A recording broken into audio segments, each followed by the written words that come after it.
I'm going to try something a little experimental. I'm going to say some words related to diabetes, and you just say the first thing that comes to your mind. Oh, boy. Okay. Okay, syringe. Tough one. Bruises. Bruises. Lancing device. Freestyle. Insulin pump. Soon. Insulin pen. Portable. How about hypoglycemia? Glucose tabs. High blood sugar. Grumpy. I was just going to say grumpy. High blood sugar. Doctor's visit. Time sink. Time sink. Oh, takes a lot of time. Takes a lot of time. I always felt like,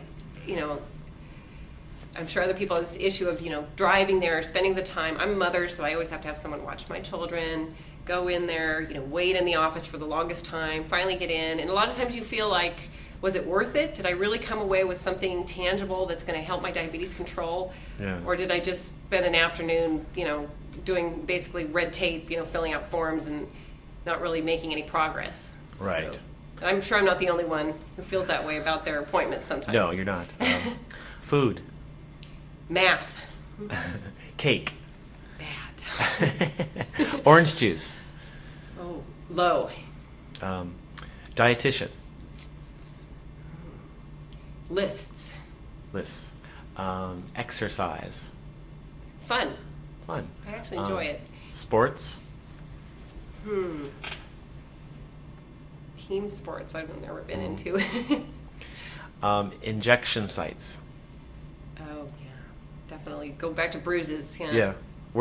Tell me where yours are. Your stomach. My stomach looked like a battleground for a long time. Yeah. My educator actually recommended, sort of a weekly plan, rotation plan. But I found that I don't always follow that because when I'm in public places, I don't necessarily want to, open pants to get into that spot. And sometimes I have jeans on. I'm not sure whether the needle will make it through. So I do tend to, as most people do, continuously inject in the same spots. And I get blue bruises and some sort of yellowish skin in a lot of places.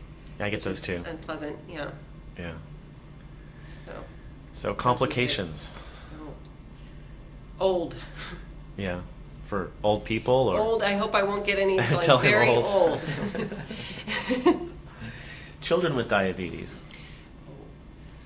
Yeah. Normal. Yeah.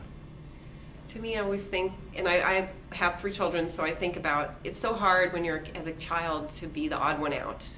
And so to me, the biggest challenge to that would be helping your child to feel normal so that they can enjoy parties and activities and outings as much as any other kid. Diabetes diet. Low carb. Yeah. Glucose. Enemy. Glucose tablet. Oh. Yuck. What do you eat for low blood sugar?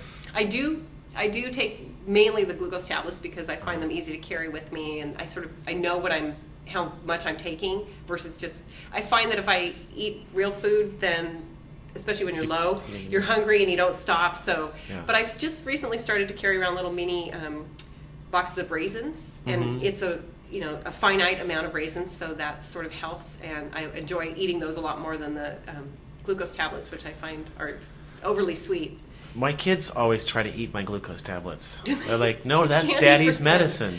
But I mean, and you probably know this. I mean, since we eat so few things that are that sweet, it now tastes terrible to me. Something that's just pure sugar. It's just you have to force it I down. have to say, if I'm exercising and I have to eat the glucose tablets, it makes me feel a little nauseous because it's just pure sugar. I prefer to eat something else. And I've sort of discovered juice recently. I was always I basically didn't keep it in the house because I used to drink a lot of fruit juice before I was diagnosed, so I stopped buying it. But now I've occasionally taken a juice box for my kids and used that when I had a low, and it definitely works quickly. So Diabetic. PWD. Which means person with di- diabetes. So right. There's this big controversy, as you surely know, in the community over whether the word diabetic is somehow derogatory. Pejorative. And I found that in my writings, a lot of the publications don't even want you to use the word diabetic as a noun anymore. So I'm very careful to say PWD, person with diabetes. Do you think that's to a point we could just write PWD in the writing? Well, I do. For the most part on my blog, I do. Occasionally, in the Partner Follies, for example, I usually define it because I think, well, there are some new people coming in reading it and they don't know what PWD is. But I think the hardcore, group of readers is familiar with the term. Also because I've written articles about whether we ought to use that term or, whether it bothers you or not. It's just say I'm a diabetic. I've written about it. Mostly it was the healthcare professionals that decided we couldn't call ourselves diabetic anymore. That Well, there somehow seems was there are a number of pejorative. patients who get very on their soapbox about it too because they're Yeah. uncomfortable with it. But I personally am not offended by that. There's two I've been, examples. You could say, hey, I'm diabetic. Right. I am diabetic. Or you could say, I am a diabetic. Right. Which is like a noun, and the other one's more an adjective. It's like, I'm carefree. I'm diabetic. It's... True, and I really think it has a lot to do with your overall experience with the condition. So if you feel that you've been somehow discriminated against, or some mother wrote a story where she heard another mother saying she didn't want her child to go play with that diabetic. Then it has has that terribly cloud. negative. Yeah. And I personally have been lucky enough to not have those kind of comments made, and so I don't associate it with anything that negative. And I sort of think, we're sort of wasting our energy fussing about the terms. Yeah. But I guess if I had work experience where I felt discriminated against or whatnot, then I might have a different view of it. So. And this new magazine, Diabetic Living, is successful. And here you and I have been working to not use that word, but the general public, I think, is more accepting of it. Oh yeah, there's Diabetic Gourmet magazine. There's a lot of things that use the term diabetic. I haven't seen that one. But then again, that's an adjective, right? You're using it as a describing word versus saying someone's a diabetic. Certainly, you can have diabetic complications. Right, but Diabetic I think eye they're disease. saying other conditions. You wouldn't necessarily say, oh, that person's a cancer-addict or a rheumatoid addict or something. You have asthmatic. But I guess it sort of sounds like you're, rubber stamping someone as having this condition. Yeah. And Here's another couple of words. Type 1, type 2. Together? Or separately. Type 1, type 2. Yeah. Related but distinct, I would say. I've had people write to me saying type 2 needs to get a new name or type 1 needs a new name because their onset is completely different.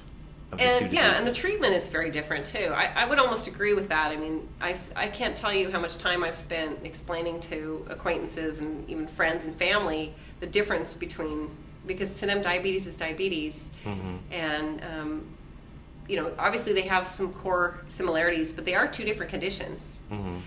Yet, that being said, they're now finding more and more people who fall in between in this sort of type 1.5, right? Right.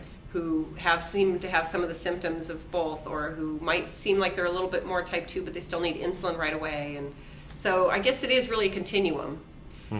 But in essence, the lifestyle that you lead is very different with type 1 versus type 2, what you need to do to care for yourself.